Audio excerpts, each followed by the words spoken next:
Hello friends, ഇന്ന് നമ്മൾ ഉണ്ടാക്കാൻ പോണത് ഒരു സ്പാനിഷ് ഓംലെറ്റ് ആണ്. ഇതിൽ നമ്മൾ ഉരുളൻകിഴങ്ങും പിന്നെ സവാളയൊക്കെ ചേർത്തിട്ടുള്ളതാണ്. അപ്പോൾ കുട്ടികൾക്കൊക്കെ വലിയ ഇഷ്ടമാവും. നിങ്ങൾ സ്കൂളിൽ പോണ കുട്ടികളുണ്ടെങ്കിൽ അവർക്കൊക്കെ ഉണ്ടാക്കി കൊടുക്കാവുന്നതാണ്. പിന്നെ അത് വൈകുന്നേരം സ്നാക്കായിട്ടൊക്കെ ഉപയോഗിക്കാം കേട്ടോ. ഇനി നമുക്ക് അതിലേക്ക് വേണ്ട സാധനങ്ങൾ നോക്കാം. ഒരു ഉരുളൻകിഴങ്ങും ഒരു സവാളയും ഒരു പച്ചമുളകാണ് ഞാൻ എടുത്ത് വെച്ചത്. ഉരുളൻകിഴങ്ങ് ചെറുതായിട്ട് അരിയണം. കണ്ടില്ലേ, ഇതേപോലെ അരിഞ്ഞെടുക്കുക. ഇപ്പം ഞാൻ സവാളയും പച്ചമുളകും ഉരുളൻകിഴങ്ങും അരിഞ്ഞു വെച്ചു. ഒരു നോൺ സ്റ്റിക്ക് പാൻ അടുപ്പത്ത് വെച്ച് അതിലേക്ക് 1 ടേബിൾ സ്പൂൺ റിഫൈൻഡ് ഓയിൽ ഒഴിച്ചു കൊടുത്തു. എന്നിട്ട് നമ്മൾ അരിഞ്ഞു വെച്ച ആദ്യം ഉരുളൻകിഴങ്ങുണ്ടല്ലോ അത് ചേർത്ത് കൊടുത്തിട്ട് ഒന്ന് നന്നായിട്ട് വഴറ്റണം. അതിലേക്ക് നമ്മൾ ഒരു 1/2 ടീസ്പൂണോളം ഉപ്പ് ചേർത്ത് കൊടുത്തു കേട്ടോ. എന്നിട്ട് നന്നായിട്ട് വഴറ്റിയെടുക്കുക. ഉരുളൻകിഴങ്ങ് ഒന്ന് പകുതി വേവാവുന്നവരെ നമ്മൾ കയ്യിൽ വെച്ചിട്ടൊന്ന് അമർത്തുമ്പോൾ അത് ഒന്ന് പൊട്ടണം. അതുവരെ നമ്മൾ വഴറ്റണം കേട്ടോ. പിന്നെ അതിലേക്ക് അതായതിന് ശേഷം നമുക്ക് അതിലേക്ക് പച്ചമുളകും സവോള അരിഞ്ഞതും കൂടി ചേർത്ത് കൊടുക്കാം. എന്നിട്ട് നമ്മൾ നന്നായിട്ടൊന്ന് വഴറ്റിയെടുക്കണം കേട്ടോ.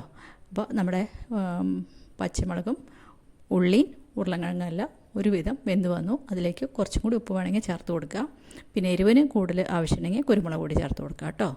ഇപ്പോൾ നമ്മൾ വഴന്ന ഉരുളൻകിഴങ്ങെല്ലാം ഒരു പാത്രത്തിലേക്ക് ഇട്ട് കൊടുത്തു. അതിലേക്ക് നമ്മൾ മുട്ട പൊട്ടിച്ചൊഴിക്കുകയാണ്. 2 മുട്ടയും പൊട്ടിച്ചൊഴിച്ചിട്ട് നന്നായിട്ട് ഇളക്കി കൊടുക്കുക കേട്ടോ. നന്നായിട്ട് നമ്മൾ ബീറ്റ് ചെയ്യില്ലേ മുട്ട, അതുപോലെ നമ്മൾ നന്നായിട്ട് ഇളക്കി കൊടുക്കുക. ഉപ്പിന് കുറവുണ്ടെങ്കിൽ ഈ സമയത്ത് ചേർത്ത് കൊടുക്കാവുന്നതാണ്. ഇനി നമുക്ക് പാൻ അടുപ്പത്ത് വെച്ച് അതിലേക്ക് 1 ടേബിൾ സ്പൂണോളം റിഫൈൻഡ് ഓയിൽ ഒഴിച്ചു കൊടുത്ത് ഒന്ന് ബ്രഷ് കൊണ്ട് എല്ലായിടത്തും തടവി കൊടുക്കണം. അതിന് ശേഷം നമ്മൾ അടിച്ചു വെച്ച മുട്ട അതിലേക്ക് ഒഴിച്ചു കൊടുക്കുക. ഇപ്പോൾ 2 മുട്ട ഞാൻ ഒരുമിച്ചാണ് ചെയ്തത്. അപ്പോൾ ഒരുമിച്ച് ഒഴിച്ചു കൊടുത്തു. ഇനി നമ്മൾ അതൊന്ന് നല്ലോണം വേവുന്നവരെ ഒരു 5 മിനിറ്റ് വെയിറ്റ് ചെയ്യണം. തീ ഹൈയിൽ വെക്കേണ്ട ആവശ്യമില്ല, മീഡിയത്തിൽ വെച്ചാൽ മതി. അടി നന്നായിട്ട് വെന്തതിന് ശേഷം നമുക്ക് മറിച്ചിട്ടാൽ മതി. അപ്പോൾ ഒരു 2 മിനിറ്റ് വെയിറ്റ് ചെയ്യുക. എന്നിട്ട് നമുക്ക് സൈഡിൽ കൂടെ ഒക്കെ നോക്കുമ്പോൾ നന്നായിട്ട് അടി വെന്തിട്ടുണ്ട്. അപ്പോൾ സൂക്ഷിച്ച് ഒന്ന് മറിച്ചിടുക കേട്ടോ. നല്ലോണം സൂക്ഷിച്ച് മറിച്ചിടണം, അല്ലെങ്കിൽ പൊട്ടിപ്പോവും.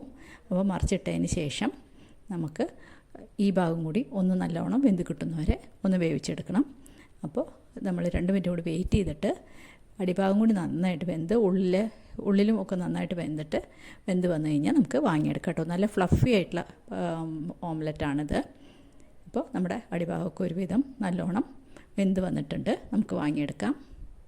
വാങ്ങി ഒന്നുകൊണ്ട് തിരിച്ചിടുമ്പോൾ കണ്ടില്ലേ നന്നായിട്ട് വെന്ത് വന്നു. ഈ ഭാഗം നല്ല ഫ്ലഫി ആയിട്ടുള്ള ഓംലെറ്റ് തയ്യാറായി. ഇനി നമുക്കത് സെർവ് ചെയ്യാം കേട്ടോ. നമുക്ക് സെർവിങ് പ്ലേറ്റിലേക്ക് മാറ്റാം. അപ്പോൾ എല്ലാവരും ചെയ്ത് നോക്കിയിട്ട് അഭിപ്രായം പറയണം. ഇത് കുട്ടികൾക്ക് സ്കൂളിൽ ലഞ്ച് ബോക്സിലൊക്കെ കൊടുത്തയക്കാം കേട്ടോ. എൻ്റെ വീഡിയോ ഇഷ്ടപ്പെടുകയാണെങ്കിൽ എല്ലാവരും ലൈക്ക് ചെയ്യണം.